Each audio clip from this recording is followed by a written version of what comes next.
What's up, Gatekeepers? Welcome back to Weekly Soap Chronicles. I'm your girl Phil, and I'm bringing you the drama from episode 120 of Beyond the Gates. Alison's obsession hits a terrifying new level. Vanessa's trying to escape her dangerous situationship with Joey. Hayley becomes a hurricane, and Kat found the man who might hold the key to saving Chelsea. Buckle up, because today's episode is packed with twists, turns, and tea you do not want to miss. Let's get into it. First up, we're at home with Smitty and Tyrell, who are spiraling over Chelsea's disappearance. Chelsea's IG followers are shooketh as hashtag Where's Chelsea starts trending faster than a celebrity breakup. Enter Martin and Samantha, who show up with some bad news. Chelsea's big launch has been postponed. Samantha's gut is screaming that something bad has happened. Meanwhile, Martin is on the phone with Nicole with an update, and he's already pulling strings with his tech-savvy friends to help track Chelsea down. But then Martin tells the family that it looks like Chelsea's been kidnapped. Meanwhile, in the creepiest cabin since the movie Misery, Alison lashes out at Chelsea for not appreciating how well she's curated her abduction. She even got the lavender scented candles Chelsea uses for her Sunday self-care. You're ruining it. You are supposed to be the love of my life. Stop being an ungrateful bee. Chelsea says, this isn't love. This is psychotic. You got me chained up here like we in a low-budget horror movie.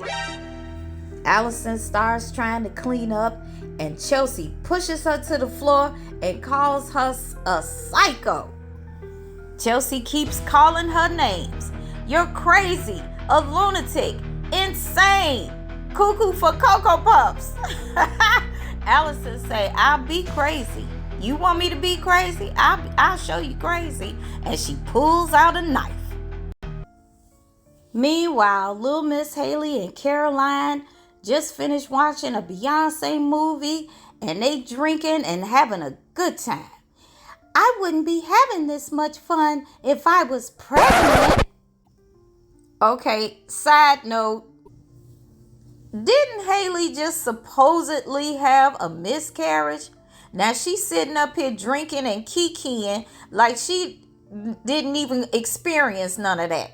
Now, in reality, a woman who has suffered a miscarriage would still be grieving the loss, right?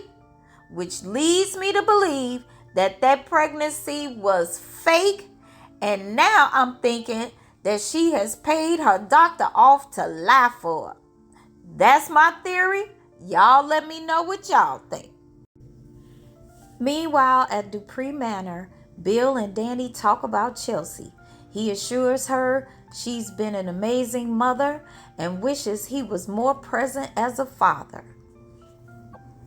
He tells her that they need to have faith their baby girl will come back. Hayley ends up calling Bill, which he then informs her that Chelsea's been kidnapped. Hayley is like, oh my gosh, who would do such a thing? I'll be right over. Bill says, no, wait a minute, slow down. Don't be coming over here. Now is not the right time. But I'm your wife, and I need to be by your side during this time. Nope. Now is not the right time, because all you're going to do is come over here and complicate things. I'll fill you in when I get some more info. But did Hayley listen? No. Meanwhile, Joey joins Vanessa at Uptown as she worries about Chelsea. Hey, Queen, you looking good in that outfit. What you call me over here for? She tells him that they need to put the kibosh on their situationship. Joey says, but your eyes are saying something else. Now, Vanessa admits that what she feels for him is real, but also dangerous. Touching her hand, he says, that's why she won't be able to stay away from him. He thinks she wants the danger without the burn, but his world doesn't work like her escort escapades. You can run, but you'll be back. But maybe at that time, I might not even be interested no more. He points out she's seen the inside of his operation and he is not in the habit of leaving loose ends. Then he walks out. At the same time, Vernon and Anita are meeting with Buck Buchanan, the assistant director of the FBI. They tell him that their granddaughter seems to have been abducted by a stalker. And he says that maybe she got cold feet because the pressure can be too much for some people. And sometimes they'll disappear before they face failure. And Anita is like, have you met us? We are the Duprees. We don't do failure. Vernon co-signs and says, you know me. If I came to you with something like this, you can believe this is serious. Then Buchanan says that he needs more intel to investigate, but will open up some doors so they can escalate if something solid comes in. Now back at Dupree Manor, Nicole finds Naomi keeping herself distracted with work. Naomi goes on about how she always finds a way to win in court, but what good is that now? Everyone else is doing something and she feels useless. She cries because she can't fix this. Nicole gives her a hug. Kat searches Chelsea's tablet for clues. Madison points out that Alison was married. Jacob is confused to hear about the throuple situation. Kat finds Craig's contact and messages him. They search his social media, but there are no photos of him with Alison at all, but with a lot of other women. And meanwhile, Andre helps Danny and Bill make a video plea and send it out. Bill says that he can feel all the followers' support.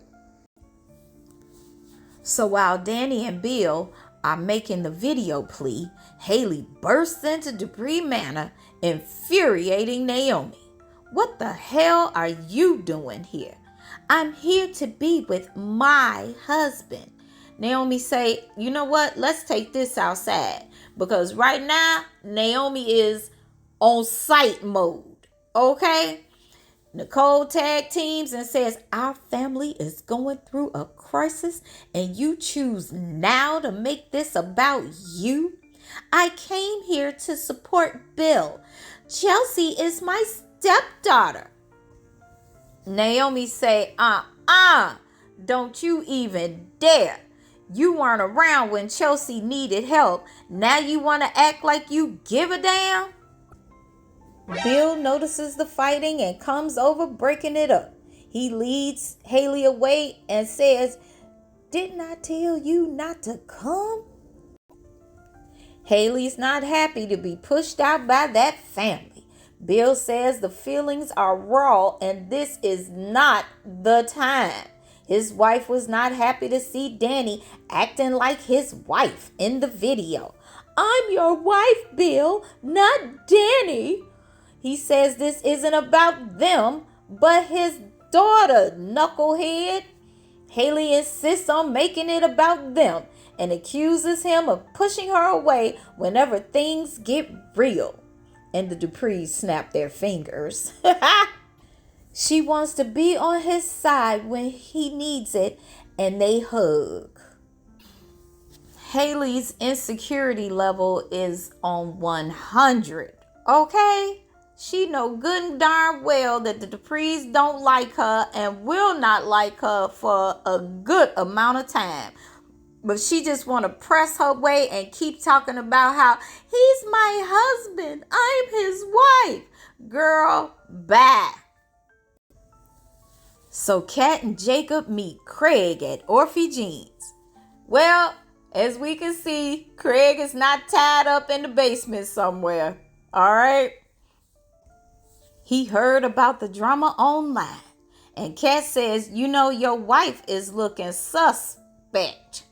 He explains Alison is not his wife and that he was never her boyfriend. Jacob confirms that they were never married. Craig finds the whole thing weird and wants to leave, but Jacob pulls out that badge and say, partner, have a seat. Craig goes on to explain that Alison paid him to pretend to be a couple so she can pull Chelsea into a throuple. He admits that she was obsessed with Chelsea's socials. Craig assures them he's not a pimp, but he does work for an escort service ran by none other than Joey Armstrong. He doesn't want this mess in his life, and Craig explains he needs to stay discreet, and talking to them could put him in danger with Joey. They promise to keep his name out of it, so he shows them Alison's booking information. Now, once Craig leaves, Jacob offers to make some calls to help push the warrant through. He tells Kat, don't go nowhere. But Kat is like, yeah, right. I ain't got time to be sitting around waiting on a warrant. I got to find my cousin. And she bolts.